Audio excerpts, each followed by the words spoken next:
একটু হাসি দেন ক্যামেরার দিকে তাকাইয়া। নেন ভাই, এগুলা দিয়ে ইনশাল্লাহ আশা করি কালকে আপনি 3 বেলা খাইতে পারবেন অন্তত। লাখ লাখ শুকরিয়া। আচ্ছা, একটু দোয়া করবেন। আলহামদুলিল্লাহ, আপনাদের লাগে সবার লাগে দোয়া আছে সবসময় আল্লাহর রহমতে। যা করছেন আমার বাপের উপকার করছেন আপনি। তো এখানে যে আপনার শুয়ে রয়েছেন, বাসা নাই? জি।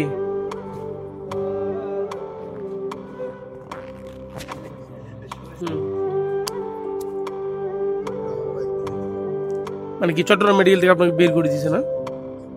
ঢাকা সৌরদ্দির থেকে। মানে কি আপনি কি ঢাকা সৌরউদ্দি মেডিকেলে ছিলেন না?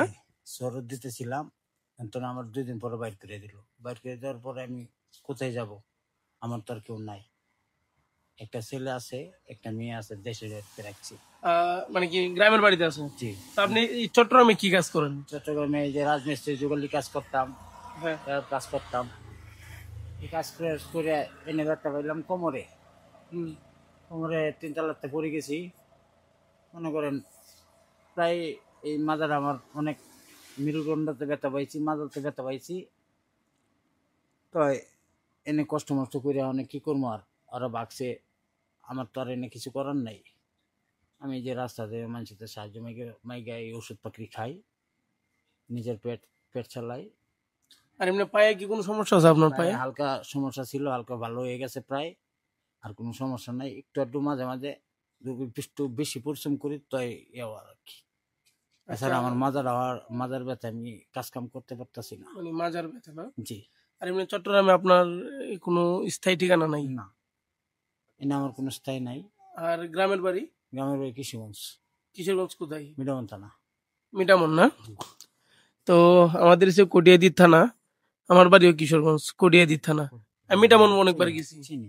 চিনেন? জি, আমার শ্বশুর বাড়ি আবার আপনাকে 1400 ফুট দিগো। মানে 1400 ফুট। 1400 তো না? জি। আচ্ছা, তো মানে বলি হ্যাঁ, চিনছি আমি। হ্যাঁ, পুলের ঘাটের পরে। না না, আপনার কিশোরগঞ্জের পরে হচ্ছে 1400। না, এই যে ঢাকা থেকে যে ও আচ্ছা, হ্যাঁ ঢাকা থেকে যেতে। পরে ফুলের ঘাট। হ্যাঁ, কটিয়াদির পর পুলের ঘাট, পুলের ঘাটের পরে হচ্ছে 1400। আর এমনি চট্টগ্রামে থাকার মতো জায়গা নেই না? না। রাতের খাবার খেয়েছেন? না, রাত্রে আজকে খাবার খাই না, সকালে খাবার আমি খেতে পারি নাই। কেন? আবি যাবি খাইছি, পাই নাই, লগে টাকা নাই, পাই নাই বেঁধে খাইতে পারি নাই। চিন্তা করে দেখেন, উনি মানে দুপুরে খাইছেন? না, দুপুরেও খাই নাই। দুপুরে শুয়ার থেকে উঠছি প্রায় 10টা বাজে, শুয়েছিলাম মাজা ব্যথায়। প্রায় 12টা 1টা 1:30 বাজে উঠছি আমি। ওঠার পরে আস্তে আস্তে আটটা আটটা মাজারের সামনে গেলাম। মাজার সামনে কোনো খাবার পাই নাই। 10 টাকা, কেউ দেয় 5 টাকা, এটি দেয় দোকানে আবি যাবি খাই রয়েছে। দুপুরে ভাত খাইতে পারি নাই। সকালে নাস্তা করছিলাম, আর রাত্রে কোনো খাই নাই। তো আপনি মানে মিসকিন সার মাজারে থাকেন না? যে মেসকিন মাছ আজকে আসছি আমি। মানে আজকে আসছেন? জি। তো আমি আপনাকে বলবো, আপনি সকালে খাবার খান নাই, দুপুরে খান নাই, রাতেও খান নাই? রাত্রেও খাইনি। সকালে খাইছি, নাস্তা খাইছি সকালে। মানে সকালে নাস্তা খাইছেন, দুপুরে এবং রাত্রে খান নাই? আর একটা রুটি আর 2টা কলা খাওয়াইছিল আরেকজনে। বিষয়টা চিন্তা করে দেখেন ভাই, কিন্তু অবশ্যই আমাদের দেশি মানুষ, কিন্তু উনি সকালে হালকা একজনে নাস্তা করাইছে, দুপুরে খায় নাই, রাতেও খাই নাই, এবং না খেয়ে আবার রাতে ঘুম যাইতেছে। আপনি তো না খেয়ে ঘুম যাইতেছেন না? একটা একটা এই যে 5 টাকা দামের পরোটা খাইছেন, এই কোনাতে একটা দোকান আছে। আচ্ছা, ভাইয়ের নামটা কি একটু জানতে পারি? রুহুল আমিন। মোহাম্মদ রুহুল আমিন। তো আমি আপনাকে যদি মনে করেন রাতের খাবারের ব্যবস্থা করি, আপনি খুশি হবেন নাকি টাকা দিয়ে যেতাম আপনি নিজের মন মতো করে খাবেন? কোনটা? ওটা আপনি যেটা বলেন আমি এটা করবো। আমি নিজে আমার হোটেলের সামনে দিয়ে আসেন, আমি খেয়ে নিব। মানে কি আপনি মানে আপনি সকালে ঘুম থেকে উঠে খাবেন, মানে আমি টাকা দিয়ে যাবো নাকি? এটা আপনাকে ব্যক্তিগত ব্যাপার। না না না, আপনি যদি বলেন না বলে ভাই আপনি টাকা দিয়ে যান, আমি সকালে খাবো, তাহলে আমি টাকা দিয়ে যাবো। আর যদি বলেন না আপনি এখন খাবেন, তাহলে আমি আপনাকে মোটর সাইকেল করে নিয়ে যাবো।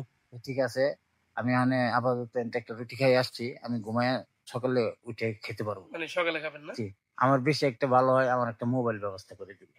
মোবাইল? জি।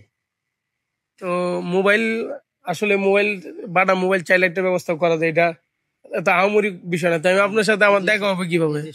এই যে শুই আপনার থেকে মাথার তলটাই নিয়ে যায়, আমার একটা লাঠি নিয়ে গেছে। সেটা তো ভাই, যেহেতু দেশের অবস্থা এখন খারাপ।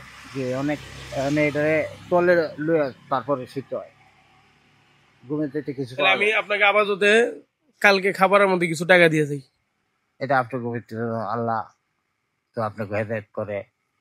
আচ্ছা। ঠিক আছে, তো ভাই খাবার খাই নাই, তার জন্য ইনশাল্লাহ আগামী কালকের খাবারের ব্যবস্থা আমি করে দিয়ে যাইতেছি। বাকিটা আল্লাহ পাকের ইচ্ছা। শুক্রিয়া। ওনার রিজিক কোথায় আছে সেটা কখনোই মানে কি বোঝার মতো কারো ক্ষমতা নাই, আমিও জানি না। তো কালকের জন্য আমি চেষ্টা করে দিতেছি। আমি কিন্তু দিতে যাওয়ার সময় আমি আপনাকে একবার দেখছি, ভাবতেছি আবার যাওয়ার সময় ওনাকে একটু ইয়ে করবো। আমি কষ্টের দিন জীবন কষ্ট আছে।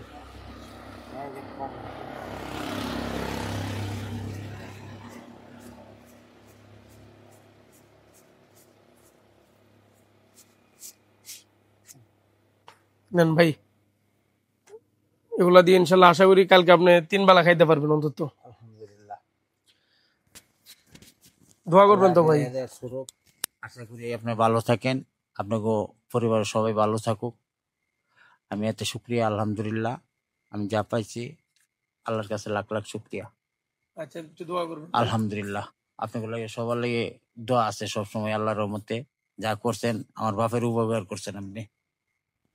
যাক, ধন্যবাদ ভাই। আপনি ভালো রাখো, তো কালকের জন্য আমি চেষ্টা করছি, আর উনি আমাকে একটা মোবাইলের কথা বলছে। আচ্ছা, যদি আমি একটা মোবাইল ব্যবস্থা করতে পারি, ঠিক আছে, বাটাম মোবাইল, তো সিম তো আর আমি ব্যবস্থা করতে পারবো না। তুলতে পারবো হ্যাঁ ঠিক আছে, ইনশাআল্লাহ। তাহলে আপনার মানে কোন জায়গায় আসলে আপনাকে পাওয়া যাবে? আমার এটার সামনেটা হলো মিসকিন শাহ মাজার, এটা হলো আপনার গনি বেকারি মোড় সামনে, এবং ওই পাশে হচ্ছে জামাল খান। আমি কয়টার দিকে আসবো? আসলে আপনি কয়টার দিকে আসবেন সেটা বিষয় না, আমি যদি ব্যবস্থা করতে পারি তাহলে আমি কালকে 11টার পরে এই রাস্তা দিয়ে আসবো। আচ্ছা, ঠিক আছে, ঠিক আছে, দোয়া করবেন তো? আলহামদুলিল্লাহ। আচ্ছা, একটু হাসি দেন ক্যামেরার দিকে তাকাইয়া। জি, আল্লাহ আপনাকে ভালো রাখুক। আচ্ছা ঠিক আছে। আপনাকেও দোয়া করি সবসময় আপনারা মানুষের অসহায় মানুষের পাশে দাঁড়াইতে পারেন। আল্লাহর কাছে আমি